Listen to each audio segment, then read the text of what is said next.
క్రీస్తునందు మీకు శుభోదయం. ఆదికాండము 9వ అధ్యాయము 1వ వచనము. మరియు దేవుడు నోవహును అతని కుమారులను ఆశీర్వదించి, మీరు ఫలించి అభివృద్ధి పొంది భూమిని నింపుడి. దేవుడు నోవహుకి అతని కుటుంబానికి ఇలాగూ ఆజ్ఞాపించాడు. ఈ వాక్యమును మనం చదువుతున్నప్పుడు దేవుడు ఎవరిని ఆశీర్వదిస్తాడు, ఎవరికి ఆజ్ఞాపిస్తాడు, ఎవరి పట్ల ఆయన మనస్సు కలిగి ఉంటాడనేది మనకు అర్థమవుతుంది. నోహు యొక్క జీవిత కథనము మనం చాలాసార్లు విన్నాం. సండే స్కూల్ కాలం నుండి కూడా మనం వింటూనే ఉన్నాం. అతడు బ్రతికిన కాలంలో దేవుడు అతనిని మాత్రమే నీతిమంతుడిగా కనుగొనడం అనేది జరిగింది. ఎంతోమంది జనాలు ఆ రోజుల్లో ఉన్నారు, కానీ అందరూ కూడా దేవునికి విరోధముగా జీవిస్తూనే ఉన్నారు, ఒక్క నోహు తప్ప.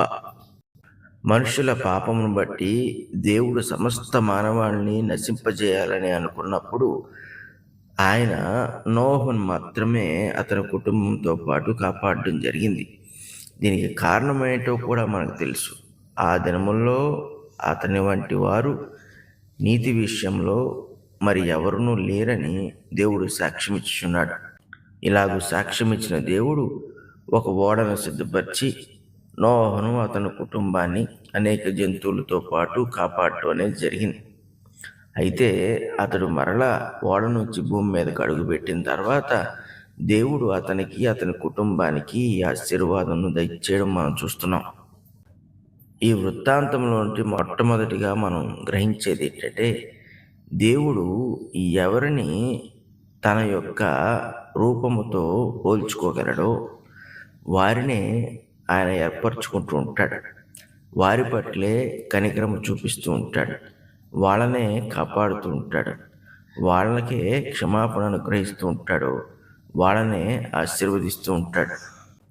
నోహు కాలంలో ఉన్న ఇతర జనులందరినీ మనం ఆలోచన చేసినట్లయితే వాళ్ళు ఘోరమైన పాపములో ఉన్నారు. యేసుక్రీస్తు ప్రభువు కూడా తన సువార్త చేయుచున్న కాలంలో నోహు కాలంలోని ప్రజలు ఏ రీతిగా జీవించి ఉన్నారో, దేవునికి ఎంత విరోధముగా వాళ్ళు జీవించి ఉన్నారనేది ప్రస్తావన చేశాడు.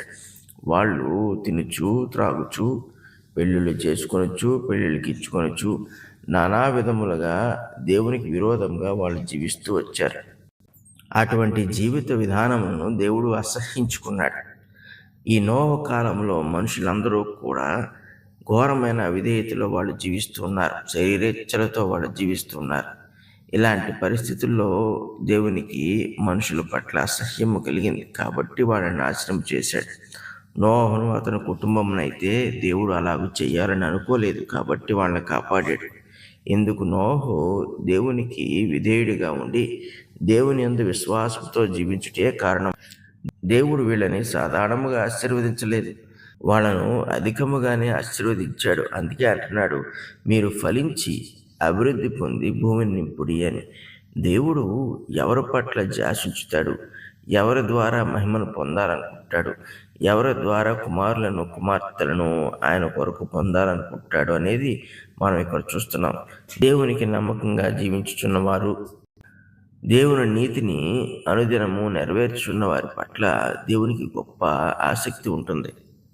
మనము దేవుని యందు ఫలించాలన్నా, అభివృద్ధి చెందాలన్నా, మన కుటుంబాలు దేవుని యందు ఫలించి అభివృద్ధి చెందాలన్నా దేవుని యొక్క ఆశీర్వాదము మనకు తోడై ఉండాలి. అందుకు మనము దేవునికి నమ్మకంగా జీవించక తప్పదు. ఒకవేళ దేవుని యొక్క సహాయం మనకు అవసరం లేదనుకుంటే లోకానుసారంగా జీవించడం తప్ప వేరే అవకాశం లేదు.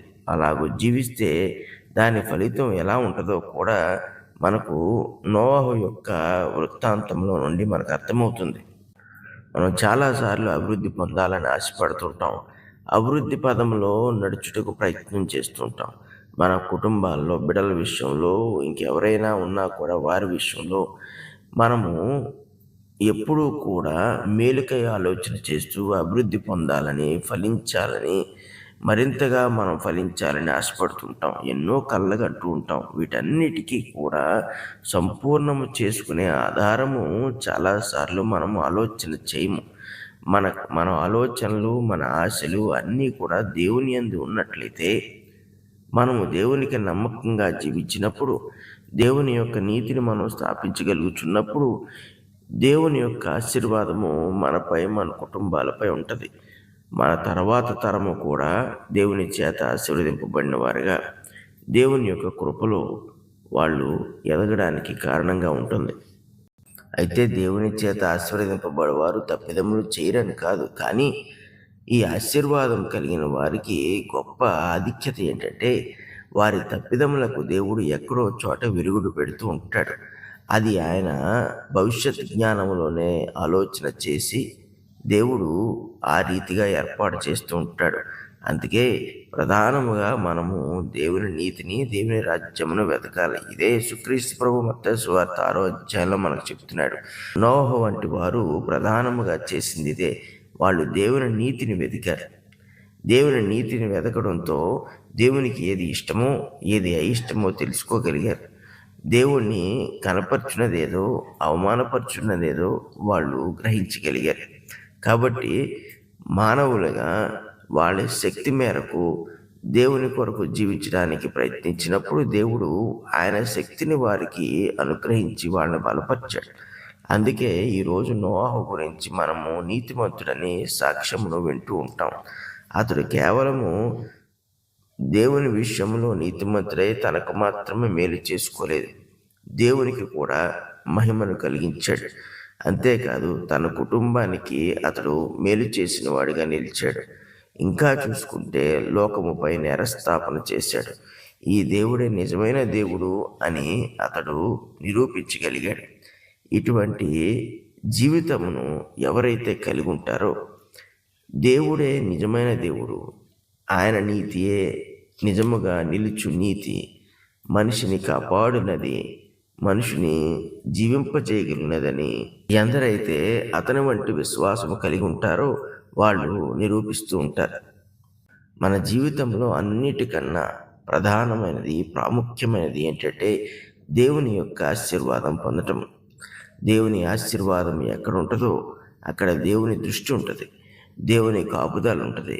అంతేకాదు దేవుడు మన పట్ల ఒక ప్రత్యేకమైన ఆసక్తితో పనిచేస్తూ ఉంటాడు. ఇదే మనుషులంగా మనకు కావాల్సింది.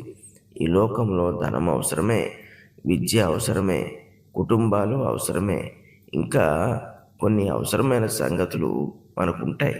కానీ వీటన్నిటికీ మించి ఇవన్నీ కూడా మనకు తోడుగా ఉండాలి అంటే, ఇవన్నీ మనల్ని పాడు చేయకుండా ఉండాలంటే, వీటన్నిటి వల్ల మనము చిక్కుల్లో పడిపోకుండా ఉండాలంటే దేవుని యొక్క ఆశీర్వాదము మనకు అవసరం.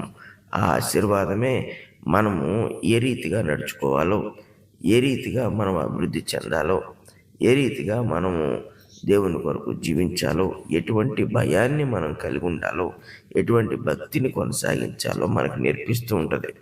అయితే ఇటువంటి ఆశీర్వాదము మనం పొందాలంటే నోహు వలె విశ్వాసము బట్టి నీతిమంతులుగా తీర్చబడగలగాలి. ఇది మనకు దేవుడు మాత్రమే క్రీస్తు ద్వారా అనుగ్రహించగలడు. అనుగ్రహించిన దేవుడే క్రీస్తు ద్వారా వాటిని కొనసాగించగలడు. కాబట్టి ప్రియులారా, ఈ లోకం వైపు చూడటము, లోకంలో ఉన్న సంగతుల వైపు చూడటము ఖచ్చితంగా ప్రమాదకరమైన వాతావరణమును కలుగజేస్తూ ఉంటుంది.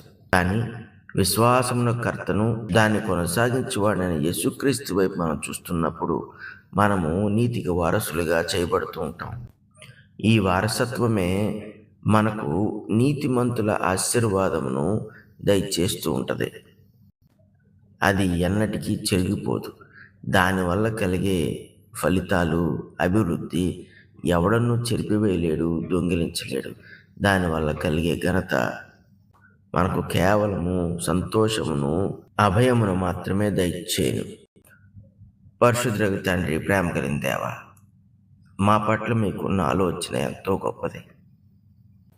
నీ నీతిని, రాజ్యమును మేము సంపాదించినప్పుడు మాకు మీరు కలుగజేయ ఆశీర్వాదము ఎంతో ఉత్తమమైనది. పరలోక సంబంధమైన వాటితో పాటు ఈ భూమి మీద మేము నీ జల్లుగా జీవించుటకు మాకు దయచేయు ప్రతీదీ కూడా నీ చిత్తానుసారంగా మాకు కలుగుచున్నది కనుక దేవా, మీకు వేలాది స్తుతులు, స్తోత్రాలు తెలియజేయుచున్నాం. నీకు ఎల్లప్పుడూ కూడా మేము నమ్మకంగా జీవించుటకు సహాయం చేయండి. నోహు ఎటువంటి సాక్ష్యమును పొంది నిన్ను మహిమపరచగలిగాడు, అటువంటి సాక్ష్యమును మా అందరికీ అనుగ్రహించమని యేసు పరిశుద్ధ నామమున అడుగుచున్నాము తండ్రి. ఆమేన్.